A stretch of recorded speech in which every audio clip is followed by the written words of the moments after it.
Okay, hi everyone. So I'm Marcus, and yeah, I'm here kind of representing an initiative called Nicola Story, which we've been working on for about 18 months now in the UK. Johnny's one of the co-founders actually from Stir, who's hosting the event here, and a few other guys are landscape architects from Froome, and another guy who's a director of an amazing platform called Learn to Lead. They do a lot of work in schools and local authorities and communities like Camp Hill, people with special needs, and they do amazing work facilitating self-directed learning, basically, self-organisation. So it's quite a diverse skill set. We've been working on this platform called Land Story, and basically it's responding to the housing crisis in this country, and particularly it's responding to the housing crisis from the perspective of people of our generation who can be quite divisive to define that. It's not supposed to be, but it does help to talk of millennials. We found it helps to talk about millennials, who are the people born between 1980 and 2000. It doesn't really make a difference if you're in or out, because it's really about the values. And that basically millennials are inclined to collaborate. They're prone to collaboration. They're motivated by purpose, and they're digital nomads, so they have all the skills to make that possible. They're really fluent in collaboration. And they care about more than profit. They care about purpose. So millennials they're going to be the generation with the most votes and also the most spending power by the next general election. And the majority of millennials have been disenfranchised in terms of access to land and housing, the fundamentals of what it means to be a stakeholder in any society. So these people want something different to what's on offer by the major development companies, and we can do a lot better. And actually, there are examples all over the place of how we are doing a lot better. So Land Story has really been about responding to the housing crisis, designing for both people and place, and trying to think about how do we take these proof of concept, these case studies, and then mass diffuse that throughout the country, but particularly by targeting a generation who are ready to grab that opportunity with both hands. So I'm actually moving to Greece in September and applying a lot of the same principles in Greece. So this is now going international. So a European movement. But I mean, it's all about partnership. It's all about working with other people, and we try to just take that slightly more macro perspective. So there's a lot of great things going on at the grassroots level, but that all needs to be knitted together. And, our interest is really about building a social movement around housing, around access to land and resources. My name's Nicola, and I'm part of Transition Homes. We're a community land trust in Totnes. And a lot of what Marcus has said about issues with access to land and housing is kind of what spurred our group to form. And it came out of the Transition Town Totnes movement group, and there was a lot of people interested in building and housing and energy and the issues that we face. So a lot of frustration with what's happening with conventional development in our area, and issues with affordability, issues with sustainability. So a group of people came together and eventually decided to form a CLT, which is a new movement in the UK over the last sort of decade or so. It's emerged, and it's kind of a new model really for community-led development, and providing what the local community needs by way of, well, it's not just housing, I mean it's other assets as well, so it's community bakeries, shops, village greens, village halls, anything really that's of value to the local community. In our case, we're developing housing, affordable housing for local people. We are on the verge of getting planning permission. We submitted our planning application in December. We were due a decision in May. It got delayed to the start of August. I was hoping to come here to say, yes, we've got planning permission. It's got delayed to the end of August. So hopefully we're just a couple of weeks off, because this has been 7 or 8 years now in the planning. So, there are real challenges that groups like us, any community-led group faces with housing, but also great successes too. And as Hal said, it is a big and ambitious scheme. It's a £5 million housing scheme. So it's quite exciting that Transition has got great little projects, like planting vegetables for the community, right up to let's become a major housing developer and get millions of pounds invested in the local community. So that's where we're at the moment. Great, thank you. And Nicola's a bit all over the place today, because she's just had an offer accepted on a little plot of land where she can get to build her own house, so I think she's well disposed around. So yeah. Literally like 2 hours ago, I had a phone call saying the offer was accepted. So we're gonna self-build our own eco house. So we might be recruiting for a new transition homes coordinator. No? I can juggle 2 builds at once. Okay. How would you like to play it then, you guys? Do you have to take questions straight away, or would people like to hear a bit more detail about the projects here? We've got an hour. Yeah, I'm happy to take questions if people want to have a bit more. Okay, let's do it like that so we know what the interest is. Is anyone involved in housing projects or got a particular interest? Yeah.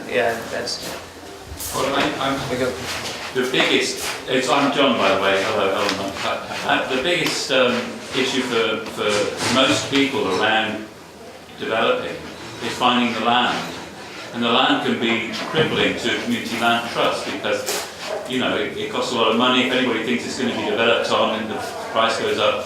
So you've just mentioned your project in Totnes. How did you get the land? How was the land appropriated, or is it an issue? Yeah, it is a really big issue, especially around Totnes. As you say, land has huge value if people think they can build houses on it. So cost is an issue, and availability. In Totnes, we've got 2 major landowners, and basically, like, the west side of Totnes is owned by one of them, and the east side of Totnes is owned by another. And basically, you've got to work with one of those 2. Now, we were working with one of those 2 for several years, and they messed us around a bit, and in the end, it fell through. So that was 2 or 3 years of wasted time with them. In the meantime, a local farmer put one of his fields up on the market as agricultural land, and I think one of the only ways, really, that there are several different routes, but one of the ways is you've got to take on the risk. You've got to try and find land which there's a slim chance of getting planning permission on. If you're doing affordable housing, there's the potential for it to be considered as an exception site, so something the council wouldn't normally permit housing to be built on, and that's what we did. We took a complete risk. We bought this field, greenfield site, not ideal, we don't want to build on agricultural land really, but it was really the only option that was available to us. One of the other options is if you happen to live in an area where the council does own land. I think, what are they called? Russ in London, in the Lewisham area, have been working with Lewisham Council, and I think they're securing land from the council. So that's another route that you can go down. But as you say, land is really difficult. And we paid over and above the agricultural rate on the basis that it would be for affordable housing. So we paid the affordable housing rate. So we paid basically 10 grand per house, or £250,000 for that land. But if it had planning permission for 27 houses, which is what we're getting, it would be worth, $1 million, more than $1 million. So you're in competition with the big developers. If the landowner is motivated by money, it's very challenging.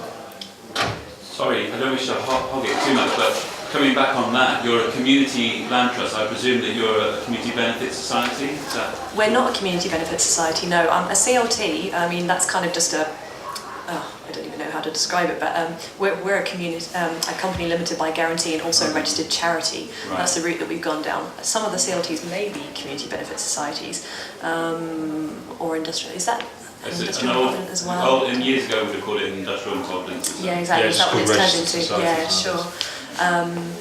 But the idea is, regardless of what legal structure you take on, a CLT holds in trust the assets for the community, so they can never be sold off at profit.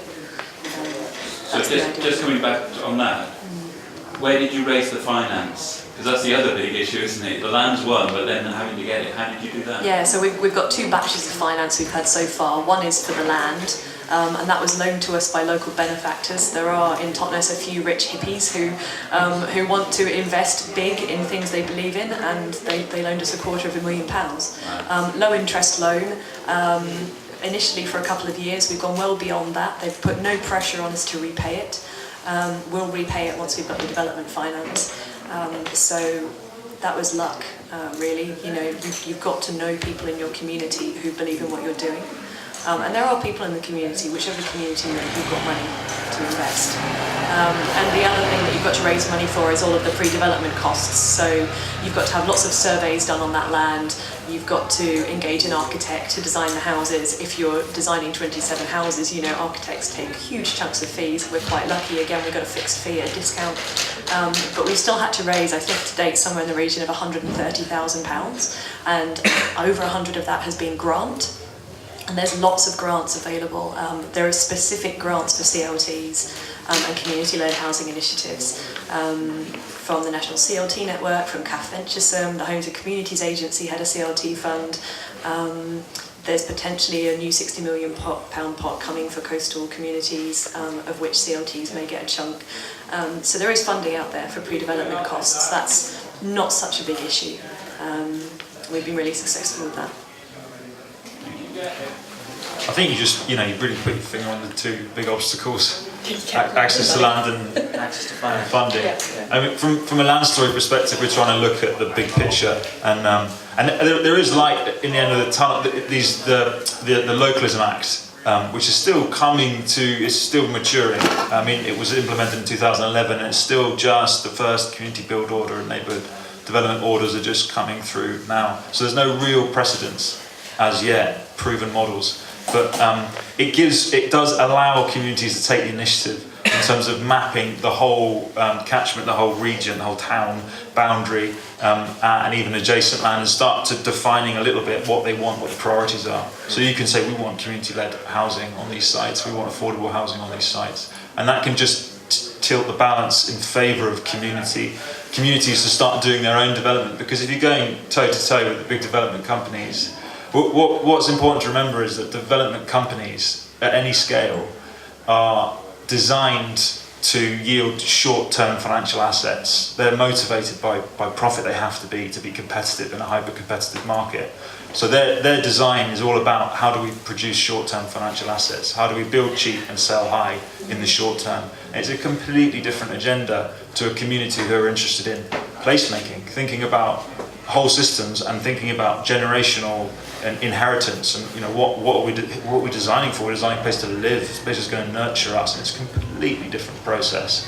So going head to head to buy land, to buy great sites that might be adjacent to a market town like Totnes or Frome, it's really important that as a community you look at that political infrastructure and start to say, okay, we can take the initiative here, we can start to engage with neighbourhood planning, we can start to define community build orders or neighbourhood development orders that give some of the initiative back to the community. I think the other thing is that funding-wise, you're going to need a bit of fortune in terms of having some high net worth individuals who can be cornerstone investors. Again, when we're looking at it in a kind of fairly atomised way on a local level, but if we're thinking from a design perspective, how can we scale community-led housing? I think we have to start looking more towards pension scale investment into these kind of projects. And if you think about it, it's crazy the way that our pension funds are invested all over the world in hedges and just the random financial instruments that people are investing their life savings in currently, rather than community assets. Rather than saying, I live in Totnes or I live in Exeter, why wouldn't I and the people around me invest in housing, in fuel supplies, in recreation, in conservation, in mitigating all of the major public agendas that our local councils are struggling to meet with these ever more cut budgets in these times of austerity.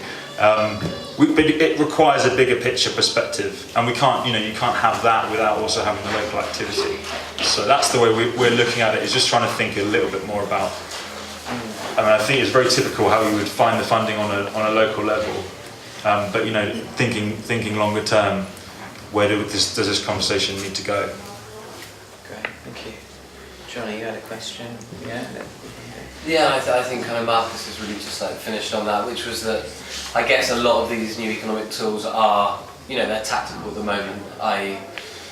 Local benefactors aren't a model because it's not replicable in every single town to find those rich hippies to underwrite that kind of development.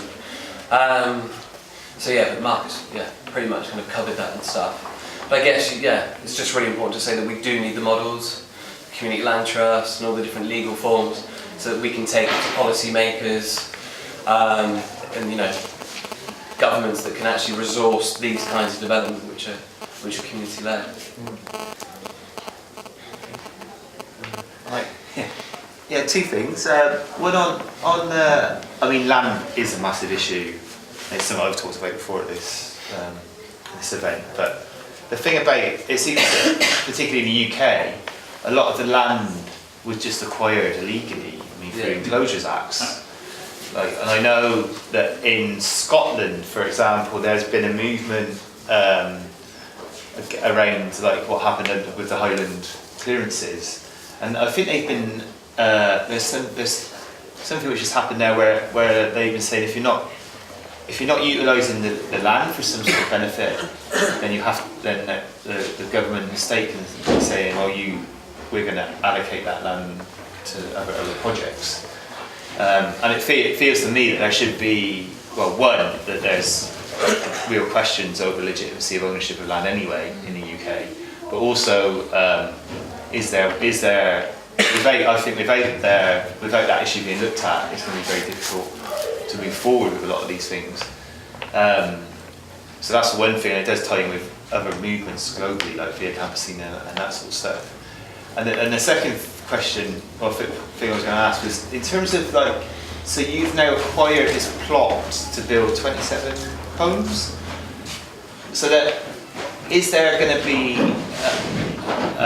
profit from that build that could then be utilised to fund other projects? Because obviously, if you're paying 10 grand a plot per house, I suppose, and then you've got the build cost. And is it non-profit, or is there going to be a surplus at the end, because this could begin to be the way that you build capital, that even you become a bank, I don't know, that can be the 250,000 person. Yeah, I'll respond to that one first, doing backwards. Yes and no on the profit. Initially, no. There's no profit off the build. So, like, a developer would come in and do all their costs and do their sales, and they'd have, I don't know, a 20% margin or something. We've got no margin. So, literally, our build cost and our sales perfectly balanced, and there's nothing. However, we're doing several different tenures. So, we've got some shared ownership and affordable rental are the bulk, and we've got to have a few open market homes as well to make it work out, although we were aiming for 100% affordable. But because we've got rental, we have got income from that rental for decades to come. And so yes, over the next 25 years or so, we will build up a chunk of money, hundreds of thousands of pounds, if not more, and that money can never be given as profit to shareholders or anything. There are no shareholders. It can't be used for anyone's personal gain. It could only be reinvested in the community. So we could use it to build, more houses on the same site, or to bankroll a new site, or to lend it to another community company who wants to do something. Exactly what you're saying. So we will be creating a pot, which will be used for exactly those kind of purposes. And who's the we in this? So what's the decision-making process and accountability? Yeah, so a community land trust is basically just members of the local community, and our community actually technically for our charity is Devon and Cornwall, which is a rather big area, although we're working in the Totnes area. So at the moment there's 10 people who are involved. 6 of them are trustees of the charity / directors of the company.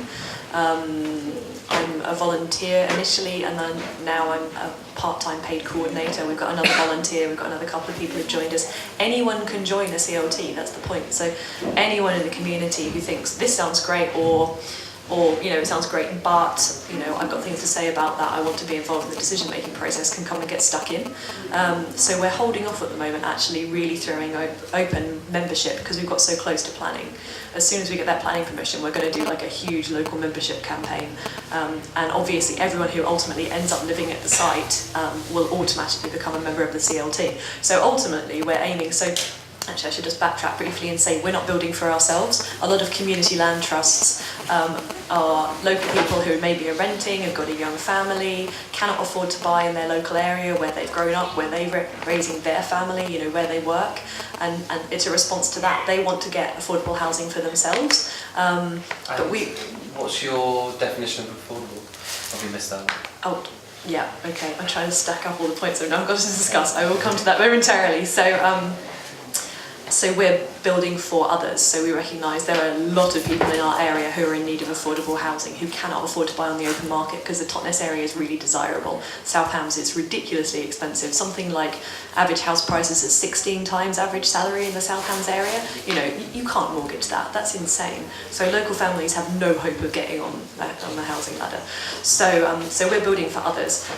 So when the people move in and they become a member of the CLT, ultimately we want to hand over decision making to them, because we don't want to be imposing our decisions, our biases on the people who are living there. You want the people who are living there to be making their own decisions about their own site, how it's maintained, you know, and the future of it, which is really exciting. So it becomes really democratic.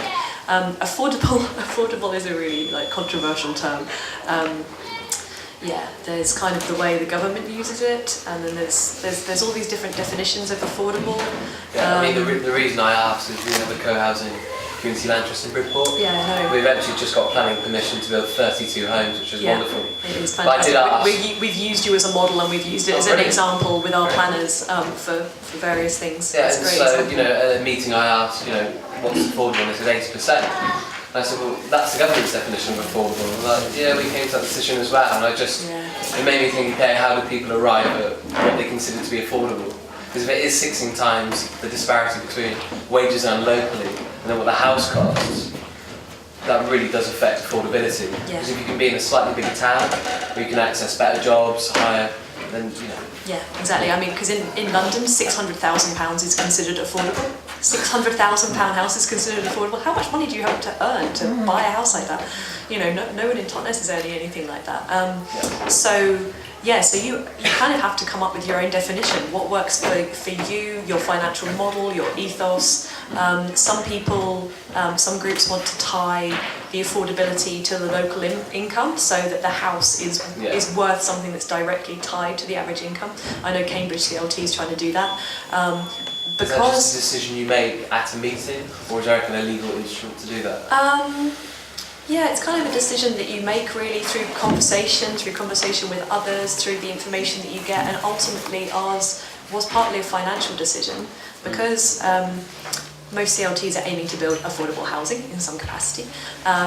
We're also aiming to build highly sustainable housing, because we're a transition movement, and we recognise that we need to move housing in the direction of really affordable, really sustainable housing, not just like what building regs or the Code for Sustainable Homes, which is now gone, and zero carbon homes, which is now stalled. So our houses ultimately are actually coming out reasonably expensive to build, and it has to add up. So we had to look at models of how can we generate enough income to be able to afford to build the houses. So we've ended up with, say, shared ownership as one model. Affordable rental is really expensive to build, because you are borrowing to build those houses and you're not paying them back for decades through the rental income. It's excruciatingly unaffordable. This is the reason that nobody's building affordable rental anymore. But shared ownership is another model that you can use, and that does work. You have to figure out the values and the local incomes and what they can afford to mortgage. So, for example, if a 2-bedroom house in Dartington is worth 235 grand, which is what our 2 beds have been valued at, you know, what could a local family afford to buy? You know, so maybe they can afford to buy 40 or 50% of that house with the income that they've got and the mortgage that they can obtain. So they just buy that, and the CLT owns the rest of it. And if they get more money in the future, if they get a promotion or if they get an inheritance or whatever happens, there's a potential for them to buy more and more of that house as time passes. So that's one model. But that does tie salary to the affordability of the house. And then coming back to affordable rental, again, that's very arbitrary. But we figured that it has to be affordable no matter your circumstances. So if you become unemployed or you become disabled or ill or something, and you have to be in receipt of benefits to pay for your housing, then that house has got to be, the cost of that house has got to be within the local housing allowance. So we decided the local housing allowance and the benefit that you would be able to receive determined the maximum rental. And so we're actually well under 80% of market rent. I think we're on an average of like 70 or just below 70% of market rent. So basically you get a bonus bedroom for free. So for what you would pay for a 1-bed market in our area, you get a 2-bed equivalent. So you get families in to reasonably sized housing. Okay, thank you. Right, I know there's 2 questions that have been sitting on for a while, so we'll take them both and then you have a go at answer. Is that okay? Yeah. And the other bit, if I can interject, is about the affordability. This is, for me, something I really gained from the Community Land Trust idea, is even if you get that affordability category right on the first point of sale, once it's on the open market, anything can happen. So the idea of a community land trust, it stays under ownership of a land trust, the CLT, therefore it can't inflate in price on the property market, and I think that's a really important point to make as well. So with one question, second question. Okay, I've got one question, 2 parts. So one is, I get you saying that you're not building houses for yourself, so then how on earth are you going to prioritise those people who are eligible for this type of housing? Because you imagine that is going to be no mean thing. And I think my other query was, you say about being expensive to build and everything. Is Selfbuild not a way of reducing those costs? Is that something you've explored? Yes. Self-build. Yeah. Okay. Hold on, Nicola. Hold on. Okay. Can we take is it related? Can we take the questions together, or is it too? Well, I think that's quite a big question. So Okay. All right. Okay. We'll sign that. And I wonder if we can do anything about the strip lights here, because I'm not sure we need them. What do we reckon? Or is that, am I being oversensitive? No. Yeah. I don't think we need. Yeah. Okay. I'll see if we can do that. I'll leave you to it on that. See what we can do. Self-build's a really good model for affordability because one of the huge components of construction costs is labour. And if you can do the labour yourself, you've reduced the cost of your house immediately by a huge chunk. So there are other CLTs who are using that as a model. Self-build Broadhempston CLT is a really great example. They're about 6 miles north of Totnes, and they have nearly completed 6 really beautiful houses.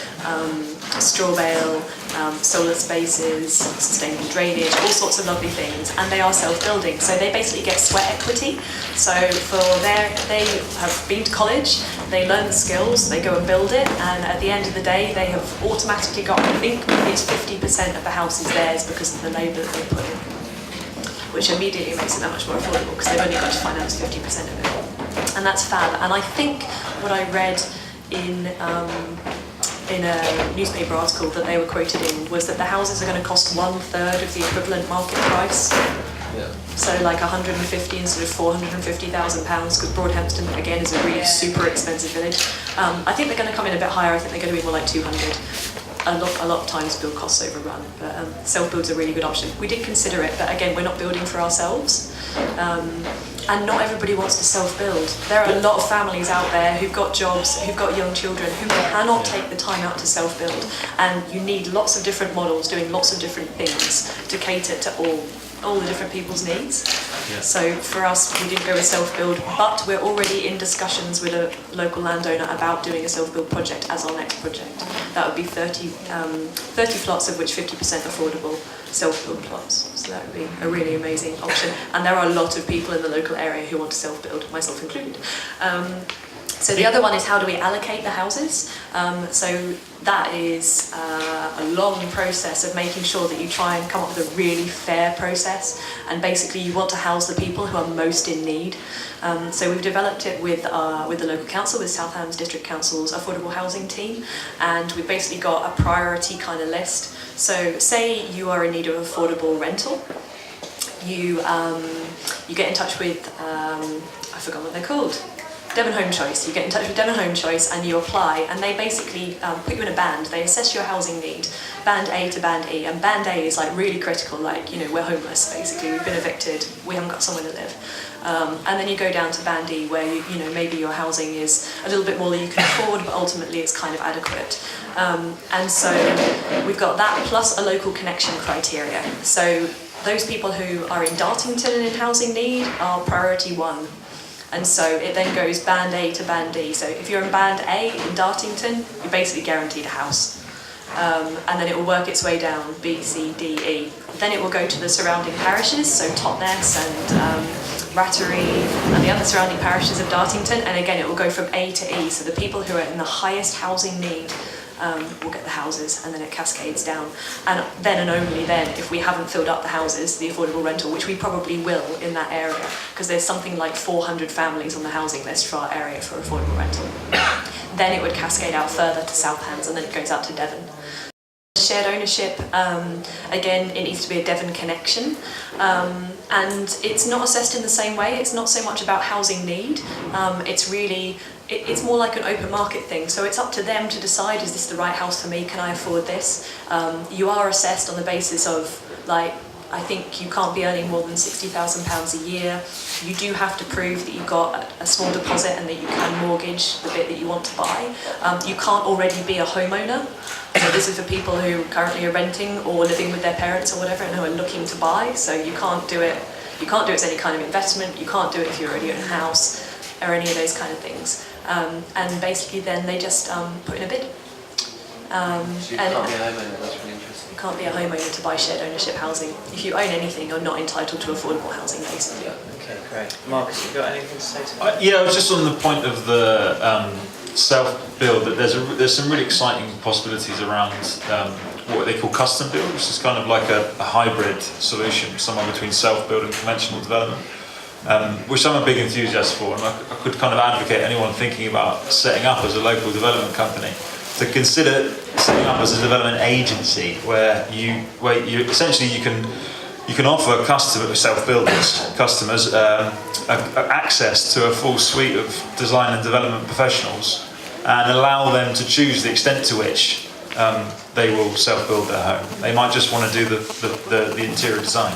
I think it is a very daunting prospect for a lot of people, and some people have the kind of career where they can't take the time out, so they'd rather pay more. But I think you can offer, setting up as a local development agency, you can offer people a lot of flexibility in terms of bespoking their custom build. Custom is the lingo to their specific needs.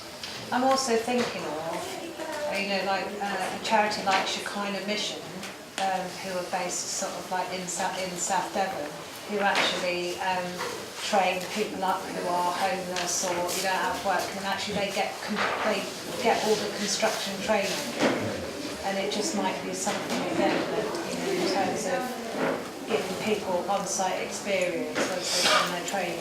Enbacum did a really good. Yes, yeah. I mean, it's a really good example.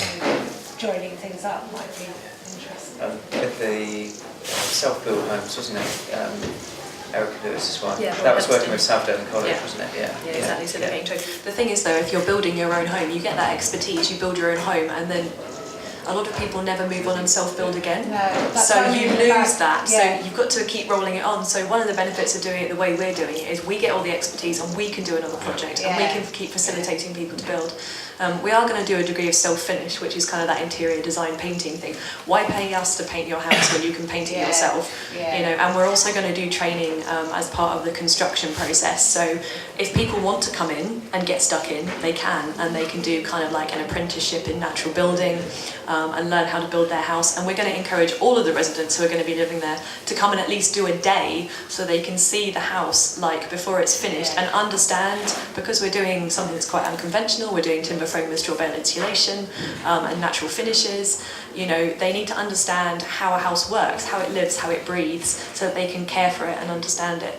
So we're going to encourage everybody to come and get hands-on for at least a few days, but there will be opportunities to work with potentially local young people, unemployed people. We're still in the process of figuring out what the training program is going to look like, but for some people to come and learn how to build with natural materials, and they can go away and do that for themselves or join another CLT or whatever it is they want to do. So there's lots of ways to like bring in all these different strands and like customise your project. So every project inevitably is like quite different to every other one. Right, thank you. Do any of you stood up want to come and sit down? We're going to carry on till 1, so do take some empty seats. Yeah. We have a question, so yeah.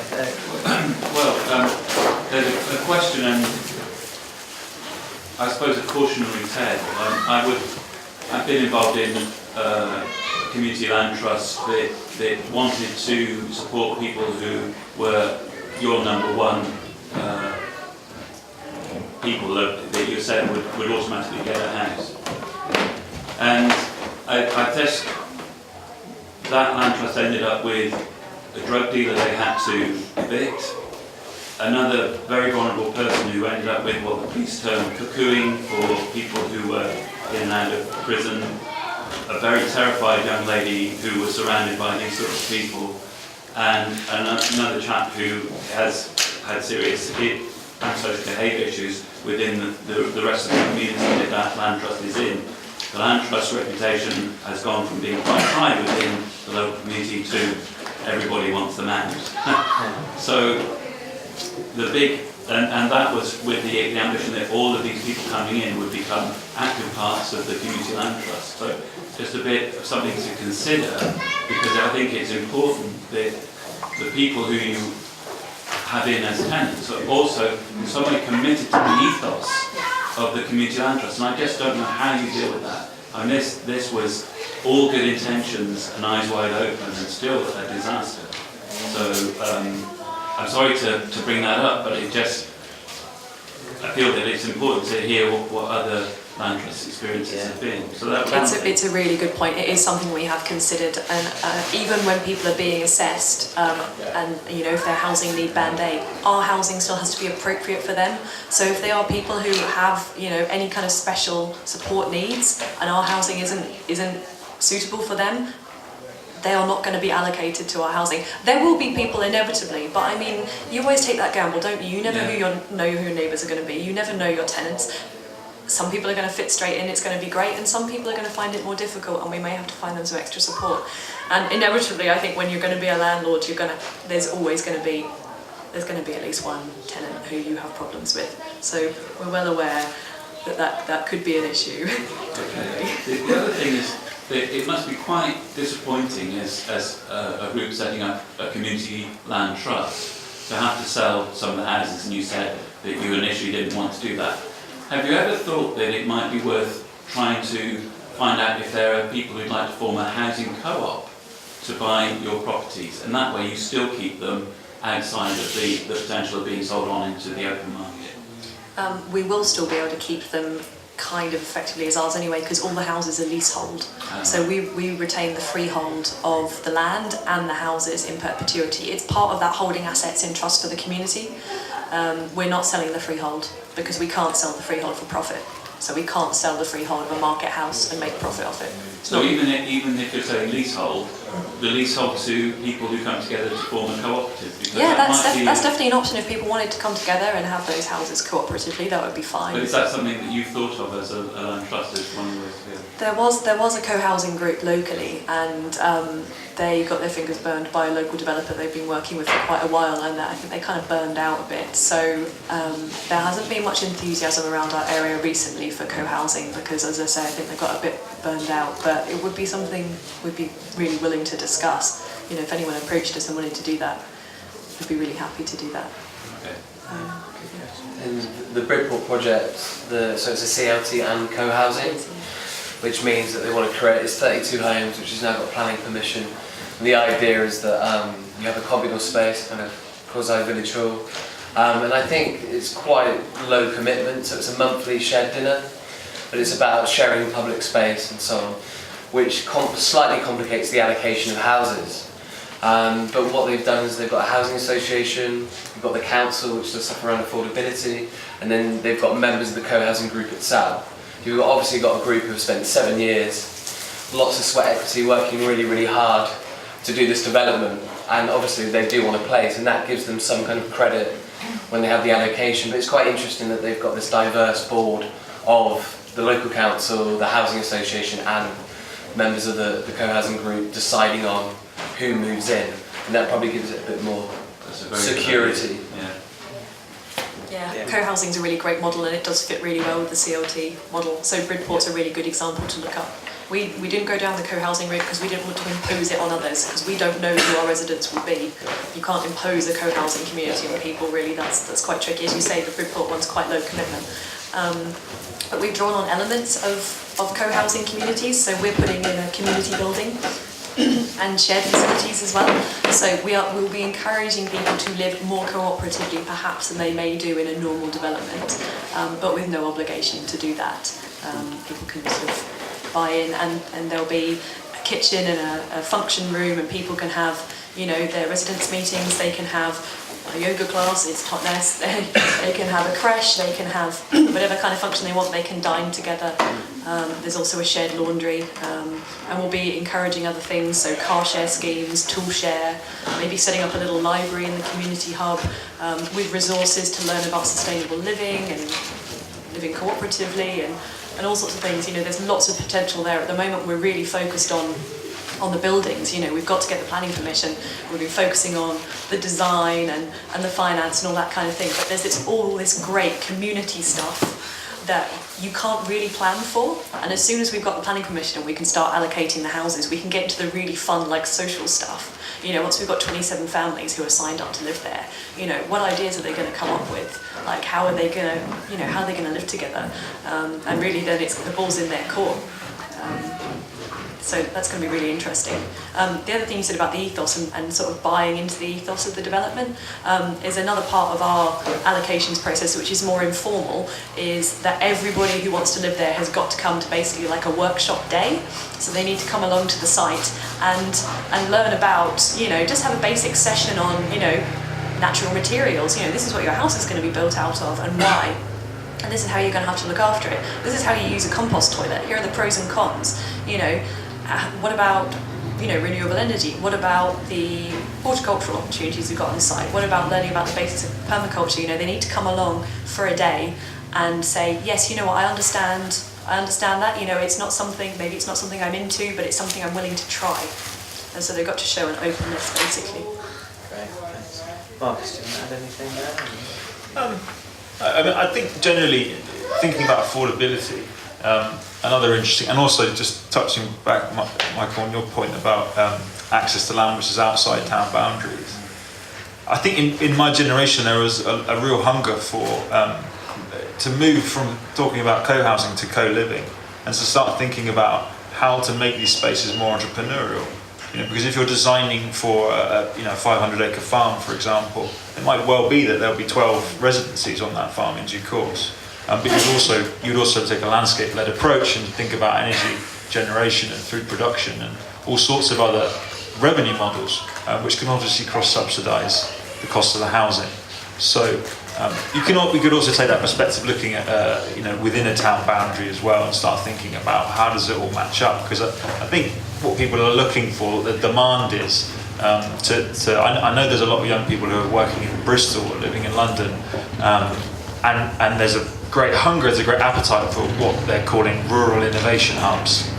What does that mean? I mean, it means places like this where there's somewhere to work, and that might be very, very diverse. With all that comes the whole lifestyle and all the social benefit of having a diverse community of people around you, but also they want somewhere to live, they want to live and work on the land. So I think this opens up a lot of possibilities. Of course, it is also disruptive, but if we're about to exit the European Union, then there's going to be a big repercussion in terms of what farmers are going to do with their land. This is going to be a big shake-up, so a good opportunity there, I'd say. Can you elaborate a bit more on that then? Well, obviously they get enormous subsidies from the European Union, so we're going to have to go back to the drawing board in many ways in terms of how we think about food production, but also these farms. I mean, I live on a 500-acre farm. We just rent on a 500-acre farm, and it's flat land. Most of the land's used for silage. They're just growing feed for a small dairy herd. He's got some diverse revenue streams. He has a fishing lake and a few other bits and pieces that make it work, and a lot of people live on the site and it makes it work, but it's nowhere near as productive a site as it could be. We could meet local communities' needs in many ways, and not just in terms of producing energy or food and creating workspaces, but also in terms of mitigating things like public health, therapeutic benefits. And we talk about people who have certain social dysfunctions. We can actually use our housing, we can design community architecture which has a healing dynamic as well. There can be a therapeutic benefit to living in one of these spaces, which kind of directly takes that challenge head on, because it's a very real problem, and most of these people are people who are living in a kind of social underclass. And what we're going to do about those people? They don't have access to housing. They have the biggest need of any demographic. But they have all these social dysfunctions, so what are we going to do about that? Well, let's design for them. Let's design with them to create spaces that, that meet all of their needs. That's really exciting, isn't it? Yeah? Okay, great. Any other questions here going on? I was really interested in the sort of language you're using, Marcus, particularly, and what you used as well, Nicola, the rich hippies, which is a little bit of a button of mine. Yeah, there's certain stories we don't need to tell about our town, but it's about creating luck. So you said we've been lucky. And I guess from our experiences that the more groundwork you do, the more networking you do, the more relationships you form, and the more you can translate what you're doing into language that speaks to the local culture, which I think you were doing really well earlier on, Marcus, is about meeting the needs in the community. And then you're right in line with even the most conservative traditional councillors on values ever. You're absolutely bang in line with that. And I wondered, do we really need to rely on rich hippies? Because there's even more wealth in the sort of established landed people around here, and particularly in the West Country, is, you know, if we could see it, the upside of the dark shadow of it is the kind of moneyed migration to the area, is that there is money moving to the area and are willing to invest. So it's finding that language that resonates there. We're talking about finance in quite some detail this afternoon, but that could unlock a lot, and I wonder what shared stories we had of that, really. Yeah, you've got a hand up on. Can we go to you first? So, yeah, is that all right? Just a really quick one. I haven't been here, so sorry if I missed this. But what you were just saying about the EU and, you know, the fact that farmers are going to have to change their land use. That's something that I was thinking about before the referendum. It wasn't being discussed as far as I can see, and it hasn't been since. One of the big gaps, another one. But how can, in order to just be involved in that conversation, because like you, I think that's really exciting. How can I just stay in touch? Because I'd love to be able to stay in touch with people thinking about that kind of stuff. Yeah. A great resource is Johnny's Sturt magazine, actually. Okay. But you know, I can give you a couple of web addresses where you can sign up to lists. But they're currently not particularly active, partly because it's completely unfunded, the work that we've been doing. And you know, actually, this kind of innovation is what we call disruptive innovation. And it's not sustainable innovation. It's not incremental changes which don't actually upset the sort of major thrust of culture or economy. They're disruptive innovations, and this obviously has repercussions.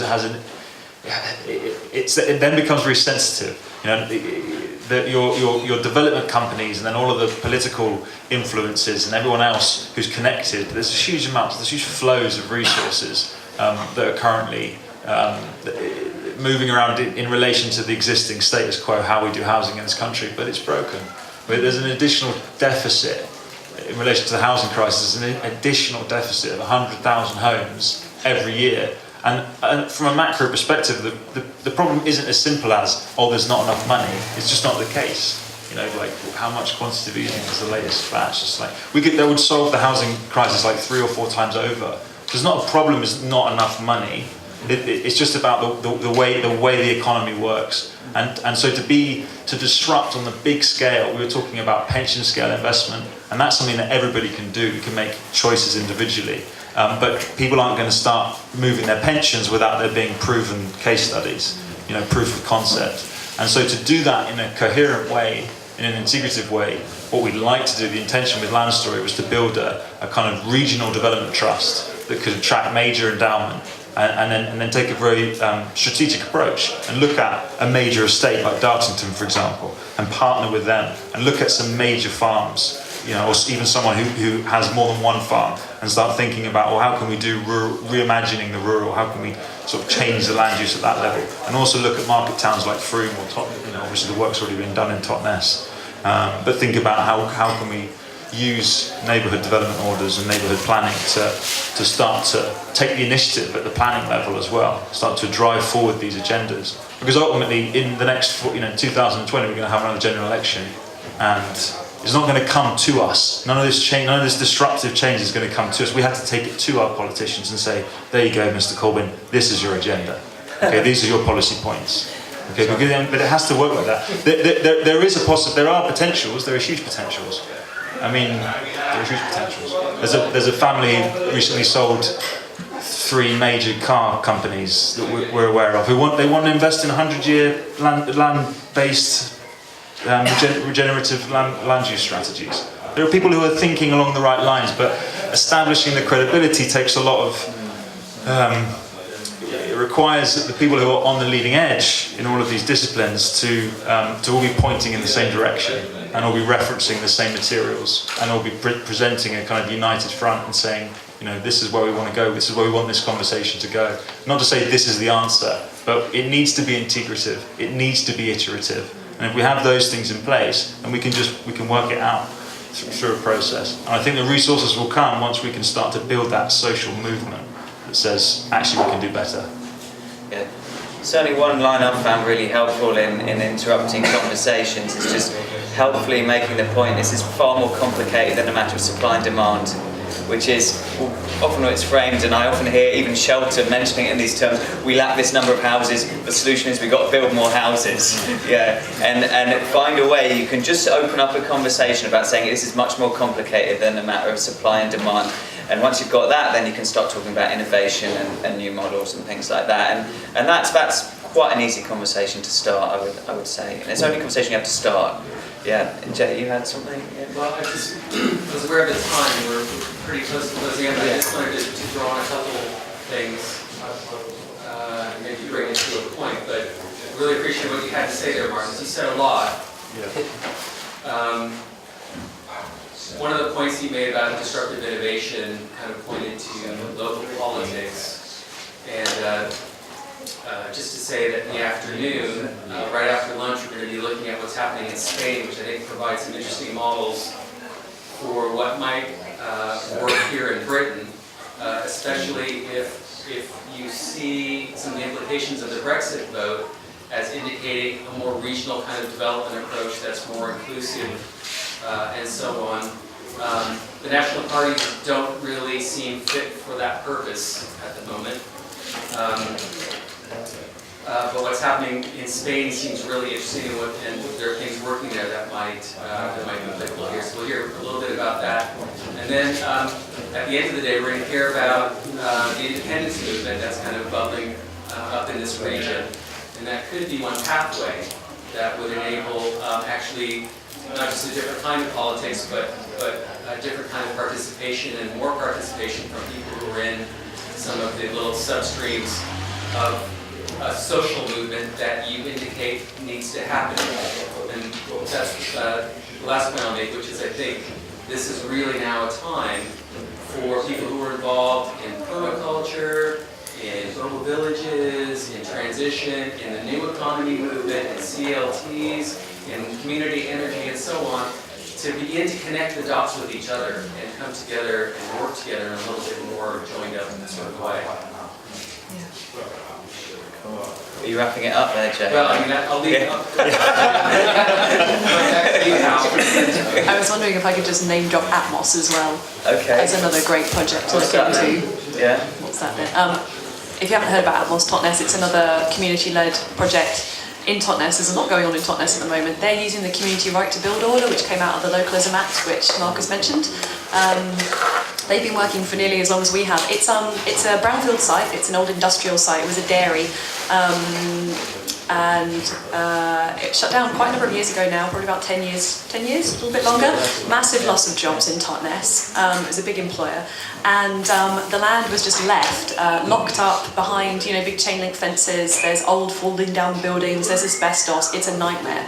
They tried to sell it off. They thought developers would snap it up and build housing there. Nobody wanted to touch it, but a group of local people did. So they formed Totnes Community Development Society, and after many years of negotiating, got an option to buy the site basically for £1 Totnes pound. So they've put in a huge amount of work to coming up with the plans, but it's really, really community-led. I mean, we've done a lot of community engagement, but all of their plans are developed basically by the community. They set up a hub. They had some funding for kind of this sort of a project on the history of the site and gathering stories of people who've worked there and what their memories were. And all the plans have come together basically from what people have come along and said that they need.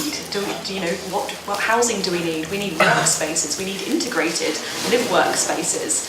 We need small workshops and stuff for small businesses to be doing things. So they come up with some really fantastic plans, and it's really well worth looking. atmostotnes.org, I think, is the website, and checking them out. They are just about to go to referendum. So the way the Community Right to Build order works is you draw up your plans, you get it approved by an external external examiner, and then the local community votes on whether they want those plans to be approved, and if 50% of people in the vote say yes, it goes ahead. And when's the referendum planned for? It's with the external examiner at the moment, and they're on the cusp, so it's basically then back to the council, local council, to decide when they want the referendum date to be set. So we hope it will be before the end of the year. It might be the spring. So that's another really exciting upcoming project. They have decided that it will go to referendum. Yeah. It has been It's approved. huge. Yeah, it's looking like This it. is a hugely impactful. I mean, this would be a landmark decision because ultimately it creates a parallel process for planning. It just completely changes the game massively in the community, in the favour of community-led development.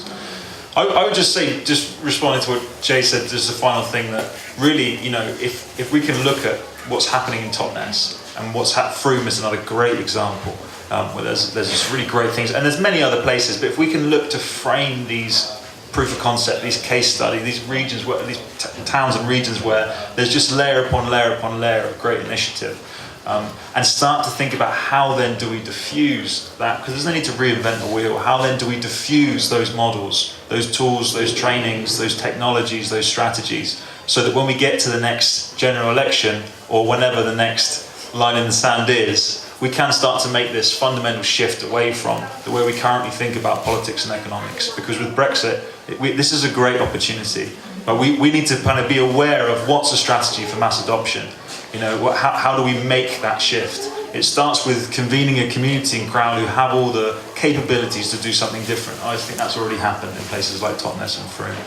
And delivering proof of concepts that you can point towards and say, look, this stacks up, the numbers work, people are happy. You know, come to the place and experience it for yourself. And then how do we diffuse those tools and tech and trainings? How do we diffuse those and allow mass adoption? I think that's where we're at now, crossing that chasm between pioneers, early adopters, and then the early majority. And once you get over that, it's only about 17% of the population you need to adopt the behaviour, and the whole thing runs away. I don't think we're far away from that. Great, can I slip in my own little agenda in there as well? If these are big projects and people like me, it kind of makes my head spin, and maybe this isn't my space, but where my agenda is, in order to do that, it's what we can all do, is how we start talking about this to ordinary people. And you probably know, coming to the Off-Grid Festival, it's going to be way out of the familiar zone for many of your family and whatever. Yeah, and so how do you take these ideas and slip them into the normal conversation that you have with your friends and family, where 5 years ago you might have found you caught in the unhelpful corner, you know, whatever the denials of change or whatever. We're right in a space now where this just becomes the normal thing. Just talk about it as a normal thing. It's just where society is going, rather than it being a point of contention. And if you can frame it like that, you know, just play around with it. That's probably a really early step. I've found hugely helpful anyway, is looking at that area.